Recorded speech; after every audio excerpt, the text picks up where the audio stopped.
60 secondes expat, l'actu de la mobilité internationale. Préparé et présenté par Cédric Maillet. Revenir en France après une longue expatriation n'est pas toujours un retour au chez-soi. Pour beaucoup, il s'agit au contraire d'une épreuve psychologique profonde, accompagnée d'un sentiment de décalage, d'étrangeté et parfois de perte identitaire, plus souvent connu sous le nom de choc culturel inversé ou choc du retour, décrit dès les années 1980 par la sociologue Misa Uhara. Ce choc correspond aux difficultés d'adaptation rencontrées lors du retour dans sa propre culture. Contrairement aux attentes, les codes sociaux ont changé, la société a évolué, et surtout l'individu lui-même s'est transformé. Les études universitaires montrent que ce passage peut être plus brutal qu'une adaptation à l'étranger. L'individu est alors confronté à une double perte, celle d'un environnement structurant et celle d'une identité, construite souvent mieux valorisée.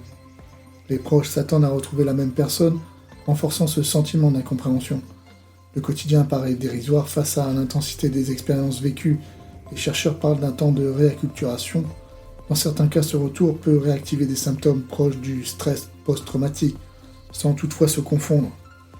Il se distingue du syndrome de Lazare au sens médical, même si la métaphore du retour d'un autre monde revient fréquemment dans les témoignages. Les recherches s'accordent sur un point, ce malaise n'est ni un échec personnel, ni une pathologie, il s'agit d'un phénomène normal lié à la vitesse à laquelle l'esprit doit se réadapter. Retrouvez toute l'info de la mobilité internationale sur fdlm.fr, Mais aussi sur notre chaîne YouTube, suivez le compte Français dans le monde.